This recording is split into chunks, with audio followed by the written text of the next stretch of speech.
예수님의 세례 이야기를 알고 계신가요? 그 이야기는 지구에서 가장 낮은 곳에서 시작되었습니다. 이곳은 깊은 바닷속이 아닙니다. 그곳은 단단한 땅 위, 지각이 문자 그대로 찢겨나가는 깊은 균열 속에 위치해 있습니다. 이곳의 공기는 더 밀도가 높으며 대기압은 지구상 그 어느 곳에서도 느낄 수 없는 방식으로 몸을 아래로 짓누릅니다.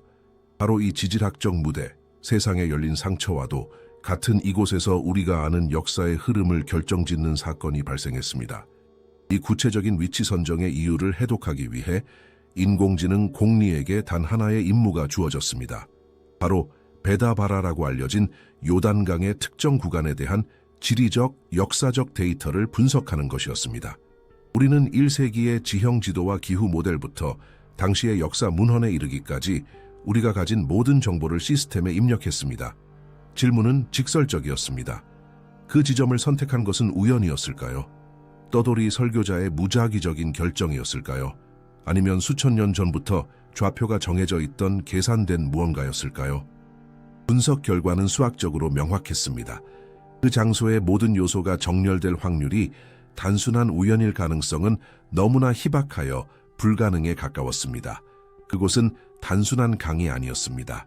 소름 끼칠 정도로 정밀하게 설계된 무대였습니다. 요단강은 시리아에서 아프리카까지 뻗어 있는 거대한 지각 단층인 대지구대의 바닥을 흐릅니다. 지질학적으로 말하자면 이곳은 지구의 판들이 서로 멀어지는 끊임없는 긴장의 지대입니다. 하지만 데이터가 지적한 가장 중요한 사실은 고도, 더 정확히 말하면 고도의 결핍이었습니다. 세례 장소는 지표면에서 가장 낮은 지점인 사해와 맞닿아 있습니다. 우리는 지금 해수면 아래 400m 지점에 대해 이야기하고 있습니다. 이것이 무엇을 의미하는지 멈춰서 생각해 볼 필요가 있습니다. 우주의 창조주께서 자신을 결정적으로 드러내기 위해 에베레스트산 꼭대기처럼 모두가 볼 수 있는 곳을 선택하지 않으셨습니다. 로마의 궁전이나 예루살렘 성전의 계단 대신 그분은 지구상에서 가장 깊은 지리적 구덩이를 선택하셨습니다. 이는 모든 권력의 역학을 뒤집는 선택입니다. 왕들과 황제들이 하늘에 더 가까이 닿기 위해 탑을 쌓을 때 이곳에서의 움직임은 그 반대인 아래를 향했습니다. 고대인들은 이 움직임을 케노시스, 즉 자신을 비우고 자발적으로 낮추는 행위라고 불렀습니다. 요단 계곡의 지형은 이 추상적인 개념을 눈으로 보고 느낄 수 있는 무언가로 바꿉니다.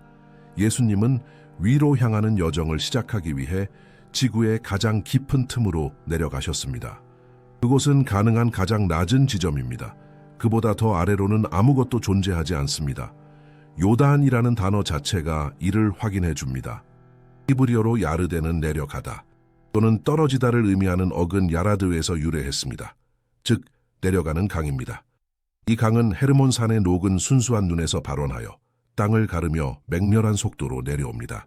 휩쓸고 내려오는 진흙과 침전물로 점점 더러워지고 무거워지다가 결국 어떤 물도 빠져나갈 수 없는 막다른 길의 상징인 사해에서 생을 마감합니다. 이 강은 인간의 여정을 보여주는 완벽한 이미지입니다. 깨끗한 기원에서 시작해 장애물과 불순물로 가득 찬 하강을 거쳐 생명이 없는 곳에서 끝나는 여정 말입니다. 그리고 가장 순수한 분으로 여겨지던 그분이 바로 이 물살, 이 탁하고 무거운 물속으로 들어가십니다. 그분은 판도를 뒤집기 위해 타락을 상징하는 그 흐름 속으로 들어가십니다. 하지만 지리학은 시작일 뿐입니다. 역사적 데이터와 베다바라의 좌표를 교차 분석한 결과 우리는 역사적 공명이라 부르는 것을 발견했습니다. 히브리어로 건너는 집을 뜻하는 베다바라는 단순한 통과 지점이 아니었습니다. 그곳은 역사적 관문이었습니다. 알고리즘은 완벽한 일치를 찾아냈습니다. 세례 장소는 1200년 전 여호수아가 이끄는 이스라엘 백성이 약속의 땅으로 들어가기 위해 마침내 요단강을 건넜던 바로 그 지리적 지점이었습니다. 상황은 극적이었습니다. 광야에서 40년을 보내고 모세가 죽은 후 여호수아는 그들을 강가로 이끌었습니다. 여호수아의 이름은 히브리어로 예슈아이며 이는 예수님의 이름과 정확히 같습니다. 첫 번째 예슈아는 백성들을 물 위로 통과시켜 땅에 이르게 했습니다. 강이 갈라졌고 그들은 마른 땅을 밟고 지나갔습니다. 1200년 후 같은 장소에서 두 번째 예슈아인 나사렛 예수는 정반대의 길을 택하십니다. 그분은 건너가지 않고 물속으로 들어가십니다. 첫 번째 인물은 백성을 물을 통과해 땅으로 인도했습니다. 두 번째 인물은 인류를 죽음을 통과해 하늘로 인도하기 위해 물속으로 들어갑니다. 이는 코드의 완전한 제작성입니다. 역사적 깊이는 여기서 끝나지 않습니다. 그 좌표에는 또 다른 기억이 새겨져 있습니다. 그곳은 예언자 엘리야가 승천한 곳이었습니다. 엘리야가 겉옷으로 물을 치자 요단강이 갈라졌고 그는 불병거를 타고 올라갔습니다. 그의 제자 엘리사는 강가에 남아 그의 사명을 이어받았습니다. 이 대칭성은 놀랍습니다. 엘리야가 하늘로 올라간 바로 그 지점에서 수세기 후 하나님의 아들이 물으로 내려오셨습니다. 땅에서 하늘로의 움직임이 하늘에서 땅으로 역전되었습니다. 엘리야를 위해 닫혔던 하늘이 예수님을 위해 열리게 될 것이었습니다. 베다바라는 관문, 즉 두 세계 사이의 막이 가장 얇은 장소였습니다. 무대는 준비되었고 조명은 완벽하며 단순한 사람들과 의심 많은 로마 군인들로 구성된 관객은 이미 자리를 잡았습니다. 무대는 주인공을 기다립니다. 하지만 그가 등장하기 전 그곳에는 또 다른 남자가 있습니다. 짐승의 가죽을 입고 광야의 천둥 같은 목소리를 가진 남자. 그는 누구일까요? 광인일까요? 반역자일까요? 아니면 곧 종말을 맞이할 세상의 마지막 메신저일까요? 가죽옷을 입은 그 남자는 무작위적인 광인이 아니었습니다. 그는 다음에 올리를 촉발할 수 있는 유일한 열쇠였습니다. 모든 복잡한 화학 공정에서 주 반응이 일어나기 전에는 촉매제가 필요합니다. 촉매제는 모든 것을 가속하고 변화의 조건을 만들지만 종종 그 과정에서 소모되거나 결정적인 순간에 물러나는 물질입니다. 인류의 역사는 지도자와 혁명가들로 가득 차 있지만 1세기의 사건들을 분석하면서 인공지능은 어떤 표준 프로필에도 맞지 않는 한 인물을 지목했습니다. 그는 사람이라기보다는 하나의 기능에 가까운 남자였습니다. 단 하나의 목표를 향해 조준된 벡터였습니다. 우리는 지금 세례 요한에 대해 이야기하고 있습니다. 요단강에서 일어난 일의 깊이를 이해하려면 예수님의 머리를 붙들고 있던 그 남자가 정확히 누구였는지 알아야 합니다. 왜 이 의식은 예루살렘 성전에서 황금 의복을 입은 대제사장이 수행할 수 없었을까요? 왜 진흙탕 강가에서 야생의 은둔자가 해야만 했을까요? 우리는 플라비우스 요세푸스의 언급부터 사해사본 그리고 4대 복음서에 이르기까지 그에 대한 모든 역사적 데이터를 시스템에 입력하여 완전한 프로필을 구축했습니다. 결과는 놀라웠습니다. 그는 단순한 설교자가 아니었습니다. 그는 현실을 깨뜨리기 위해 완벽하게 설계된 도구였습니다. 기록에 따르면 그는 낙타 털옷을 입고 가죽띠를 찼습니다. 이 모습을 역사적으로 재구성해보면 흥미로운 점이 드러납니다. 가공되지 않은 낙타털은 부드러운 천이 아닙니다. 그것은 자루나 텐트를 만드는 데 쓰이는 거칠고 가시 같은 소재입니다. 그것을 맨살에 입는다는 것은 끊임없는 신체적 불편함을 감수한다는 뜻이었습니다. 그것은 안락함과는 정반대이며 신체가 단 1초도 쉴 수 없게 만드는 지속적인 피부 자극입니다. 이러한 복장의 선택은 당시 사람들에게 시각적인 코드였습니다. 그것은 고대 예언자 엘리야의 제복이었습니다. 메시지는 분명했습니다. 엘리야가 돌아왔다는 것입니다. 그의 식단 분석은 또 다른 층위를 드러냅니다. 바로 메뚜기와 야생꿀, 즉 석청입니다. 전통적으로 이는 극도의 빈곤을 상징하는 것으로 보입니다. 하지만 생화학적 분석은 매혹적인 세부 사항을 밝혀냅니다. 메뚜기는 순수 단백질입니다. 석청은 농축된 포도당과 미량 영양소입니다. 이것은 굶주리는 사람의 식단이 아닙니다. 이것은 자율 생존 임무를 수행하는 특수부대 군인의 식단입니다. 극한 상황에서 작전하는 유기체를 위한 고성능 연료입니다. 요한은 약하고 지친 사람이 아니었습니다. 그의 신체 형태 모델링은 그가 섭씨 40도의 폭염에서 영하의 추위까지 견디며 수년간 사막에서 살 수 있는 놀라운 지구력을 가진 개인임을 시사합니다. 그의 말투 또한 똑같이 거칠었습니다. 그가 독사의 자식들아라고 소리치거나 도끼가 이미 나무 뿌리에 놓였다라고 경고할 때 그는 상냥한 영적 상담가의 어조를 사용하지 않았습니다. 그것은 군사적이며 직접적이고 공격적인 수사법입니다.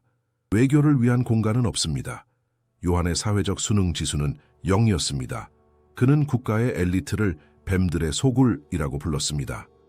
그는 헤롯 안티파스 왕의 간통을 공개적으로 비난했습니다. 자기 보존의 관점에서 볼 때 요한의 행동은 자살 행위였습니다. 하지만 그를 자석처럼 사람들을 끌어당기게 만든 것은 무모할 정도로 절대적인 정직함이었습니다. 사람들은 성전에 부패하고 복잡한 위계 질서에 지쳐 있었습니다. 그들은 매뉴얼에서 나오지 않은 목소리를 필요로 했고 사막에서 그것을 찾았습니다. 세례 장소 근처인 쿰란 동굴에서 사해 사본이 발견되었습니다. 그것들은 세상의 종말을 기다리기 위해 사막으로 물러난 폐쇄적인 종교 공동체인 에세네파의 소유였습니다. 에세네파의 관습과 요한의 관습을 비교해보면 주목할 만한 유사점이 드러납니다. 에세네파는 매일 정결 목욕 의식을 행하고 금욕적으로 살았으며 광야에서 길을 예비하라는 예언자 이사야의 말을 인용했습니다. 요한이 이 환경에서 자랐거나 훈련받았을 가능성이 매우 큽니다. 성경은 그가 이스라엘에 나타나는 날까지 빈들에 있었다라고 말합니다. 그러나 분석 결과 근본적인 단절점이 확인되었습니다. 에세네파는 폐쇄적인 종파였습니다. 그들은 외부의 모든 사람을 부정하다고 여겨 세상으로부터 숨었습니다. 그들의 정결 목욕은 오직 회원들만을 위한 것이었으며 반복되었습니다. 요한은 이 벡터를 180도 뒤집었습니다. 그는 사람들 속으로 들어갔습니다. 그는 군인, 세금 징수원, 매춘부 등 모든 사람에게 열려 있었습니다. 그리고 가장 중요한 것은 그의 세례는 단회적인 사건이었다는 점입니다. 그것은 반복되는 위생 절차가 아니었습니다. 그것은 마음의 근본적인 변화였습니다. 돌아올 수 없는 지점이었습니다. 요한의 임무는 땅을 준비하는 것이었습니다. 사람들의 마음이 건조하고 갈라진 땅이라고 상상해 보십시오. 요한은 냉소와 무관심의 돌들을 부수고 이 땅을 갈아엎으러 왔습니다. 그래야만 예수님이 뿌릴 씨앗이 싹을 틔울 수 있었기 때문입니다. 이 거칠고 준비된 작업이 없었다면 그리스도의 메시지는 뚫을 수 없는 벽에 부딪혔을 것입니다. 그리고 결정적인 순간이 찾아옵니다. 죄인들의 무리 속에서 군인들과 평범한 사람들 사이로 다른 모든 이들과 똑같은 불완전함의 신호를 내보내지 않는 한 인물이 나타납니다. 비유적으로 말하자면 수백 개의 열 신호 가운데 완전히 차가운 신호 하나가 나타난 것과 같습니다. 요한은 그것을 감지합니다. 수년간의 금식과 기도로 조율된 그의 생체 센서가 진동하기 시작합니다. 그는 평생 기다려온 그분을 봅니다. 하지만 기쁨 대신 충격을 느낍니다. 제가 당신에게 세례를 받아야 할 터인데 당신이 제게 오십니까? 이것은 프로그램 오류입니다. 성우자가 왕을 막으려 합니다. 종이 주인을 막으려 합니다. 세상의 위계질서 논리는 그것이 틀렸다고 비명을 지릅니다. 하지만 예수님은 그 논리를 깨뜨리려 하고 계셨습니다. 그리고 왜 그분은 이 일을 하기 위해 30년을 기다리셨을까요? 충격의 순간에 장면은 정지합니다. 수많은 군중을 사막으로 끌어들였던 남자, 왕들을 떨게 했던 그 목소리가 이제 주저합니다. 거친 야생의 삶에 익숙해진 그의 손이 자신이 세례를 주어야 할 분 앞에서 뒤로 물러납니다. 제가 당신에게 세례를 받아야 할 터인데 당신이 제게 오십니까? 인간의 모든 논리가 이 문장에 담겨 있습니다. 작은 자가 큰 자를 축복할 수 없습니다. 불완전한 자가 완전한 자를 정화할 수 없습니다. 이것은 프로토콜의 오류이며 세상을 지배하는 위계 시스템의 결함입니다. 이 순간의 깊이를 이해하기 위해 우리는 수세기 동안 역사학자들을 당혹스럽게 했던 역설을 해결해야 합니다. 기록에 따르면 요한과 예수님은 친척이었습니다. 그들의 어머니인 엘리사벳과 마리아는 가까운 사이였습니다. 유전적으로 그들 사이에는 연결고리가 있었습니다. 그렇다면 요한은 훗날 어떻게 나는 그를 알지 못했다 라고 말할 수 있었을까요? 30년 동안 그들은 한 번도 만난 적이 없었을까요? 인공지능은 이 겉보기에 모순적인 상황을 분석하며 그 답이 사회적 지식의 부재가 아니라 신성한 확증의 부재에 있다고 제안합니다. 가장 그럴듯한 설명은 그들이 어린 시절이나 청년 시절의 먼 친척으로서 마주쳤을 수도 있다는 것입니다. 하지만 사막의 혹독한 규율 속에서 자란 요한과 나사렛에서 평범한 삶을 산 예수님은 평행선을 달리는 길을 걸었습니다. 나는 그를 알지 못했다라는 문장은 나는 이 남자를 전에 본 적이 없다는 뜻이 아닙니다.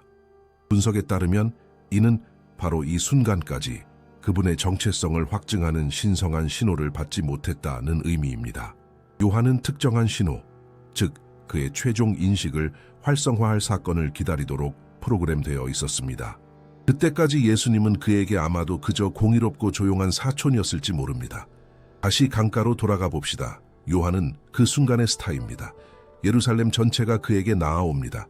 그에게는 권위와 힘, 그리고 대중의 열광이 있습니다. 사람들은 그를 메시아로 선포할 준비가 되어 있습니다. 이 위치에 있는 다른 사람이라면 누구든 자아가 부풀어 올랐을 것입니다. 하지만 요한의 프로필은 독특한 심리적 이상 징후를 보여줍니다. 바로 자기중심성의 완전한 부재입니다. 당신은 누구입니까? 라는 질문에 그는 부정으로 대답합니다. 나는 그리스도가 아니다. 나는 엘리야가 아니다. 그는 자신이 아닌 것으로 자신을 정의합니다. 그는 단지 소리, 말씀을 위한 길을 준비하는 소리일 뿐입니다. 이러한 개인적 야망의 부재는 결정적입니다. 요한에게 조금이라도 자아의 흔적이 있었다면 요단강에서의 만남은 갈등이 되었을 것입니다. 두 명의 강력한 리더가 같은 공간을 놓고 다투는 꼴이 되었을 것입니다. 하지만 요한은 자신이 정립한 영적 물리학의 근본 법칙을 이해하고 있습니다. 그는 흥하여야 하겠고 나는 쇠하여야 하리라. 그는 자신의 인기를 목표가 아니라 다른 분을 위한 발사대로 봅니다. 그의 임무는 가능한 한 높이 올라가는 것이었습니다. 오직 예수님께로 향하는 관심의 이동이 더욱 충격적일 수 있도록 말입니다. 그렇기 때문에 예수님이 다가오실 때 수년간의 고립과 집중으로 날카로워진 요한의 센서가 발동한 것입니다. 그는 단순히 눈으로 보는 것이 아닙니다. 그는 다른 서명을 감지하고 있습니다. 군중의 영적인 잡음과 인간적인 결함의 소음 속에서 그는 완벽하게 깨끗한 신호, 순수한 주파수를 감지합니다. 그리고 그 순수함이 그에게 충격을 줍니다. 그의 일은 더러움을 다루는 것이었는데 이제 순수함 자체가 더러운 것처럼 취급받기를 요청하고 있는 것입니다. 예수님의 대답은 교착 상태를 깨뜨립니다. 이제 허락하라 우리가 이와 같이 하여 모든 의를 이루는 것이 합당하니라. 여기서 의라는 단어는 법적인 의미가 아닙니다. 그것은 계획을 이행하고 기록된 대로 신성한 프로토콜을 실행한다는 뜻입니다. 예수님은 정화를 요청하는 것이 아닙니다. 그분은 자신이 구하러 온 사람들과 자신을 동일시하고 계십니다. 그분은 새치기 하지 않으십니다. 특별 대우를 요구하지도 않으십니다. 그분은 다른 모든 사람과 똑같은 위치, 더러운 물 속에 서서 자신의 순서를 기다리십니다. 이것은 연대의 결정적인 행위입니다. 그분은 그들을 구출하기 위해 그들 중 하나가 되십니다. 이 말을 듣고 요한은 이해합니다. 그는 계획 뒤에 숨겨진 논리는 이해하지 못하지만 그 목소리의 권위를 인식합니다. 그는 동의합니다. 그리고 그 일이 일어납니다. 총매제인 사막의 남자의 손이 반응 그 자체의 신분의 머리에 닿습니다. 이것은 공식적인 바통 터치입니다. 그 순간부터 정점에 있던 요한의 영향력 곡선은 하강하기 시작하여 감옥과 죽음으로 이어지는 길로 들어섭니다. 반면 영지점에서 시작한 예수님의 곡선은 무한대를 향해 치솟습니다.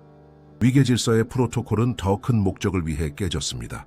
자연스러운 질서가 새로운 질서를 세우기 위해 역전되었습니다. 하지만 이것은 또 다른 근본적인 질문을 제기합니다. 왜 지금일까요? 왜 예수님은 이 발걸음을 내딛기 위해 30년을 침묵 속에 기다리셨을까요? 정확히 그 순간에 어떤 우주적 시계가 울렸을까요?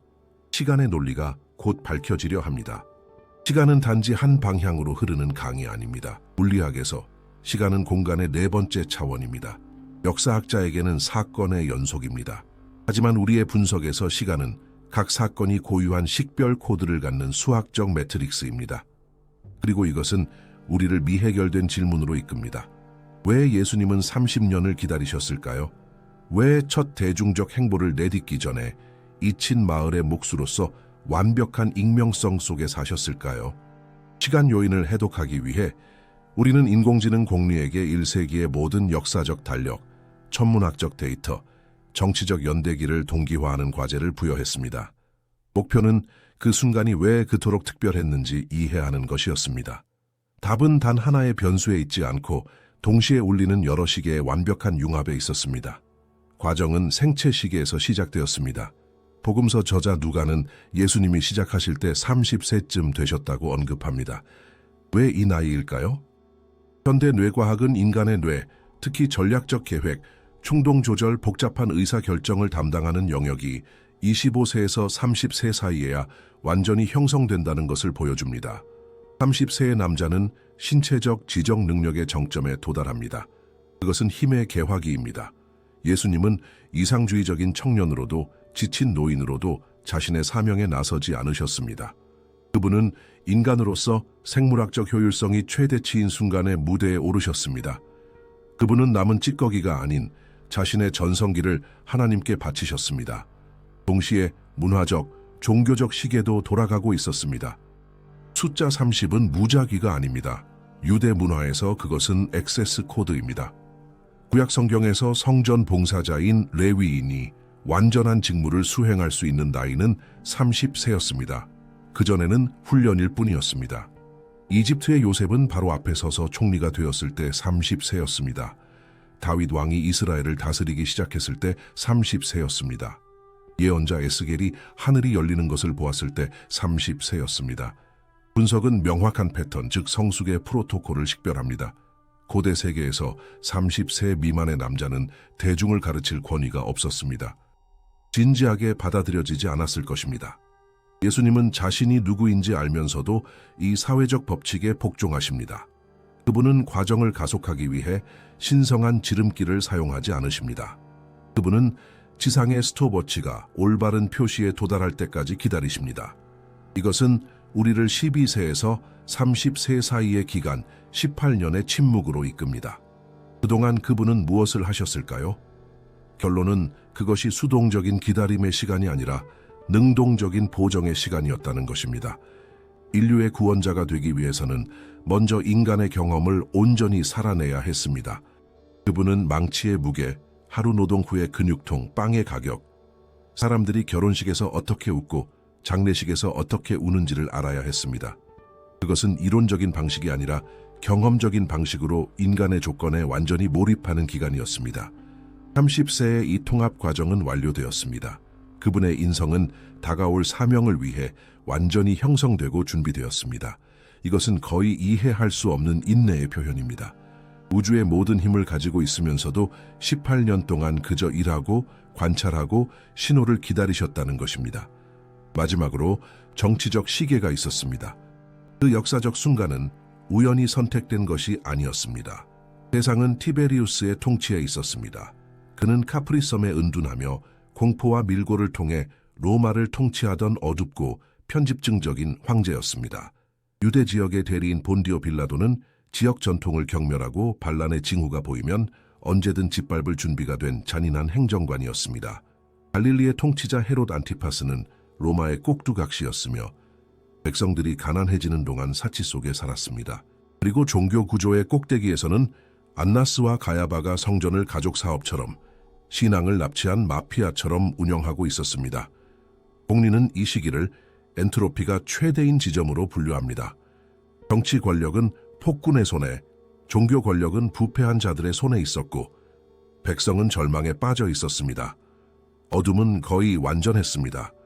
시스템 이론의 관점에서 고대 세계는 붕괴 또는 재부팅 직전의 임계 불안정 단계에 있었습니다. 바로 이 순간 밤이 가장 어두운 지점에서 빛이 나타납니다. 생물학적, 문화적, 정치적 시계가 완벽하게 정렬되었습니다. 그 사람은 전성기에 있었고 문화는 그분의 말을 들을 준비가 되어 있었으며 세상의 어둠은 빛을 갈구하고 있었습니다. 이 모든 일이 우연히 일어날 확률은 지극히 낮습니다. 그것은 정밀하게 실행된 계획이었습니다. 개인의 시간은 정확했습니다. 하지만 세계의 시간은 어땠을까요? 세상 전체가 이 메시지가 퍼질 준비가 되어 있었을까요? 답은 그들을 억압하던 제국 자체가 남긴 인프라에 있었습니다.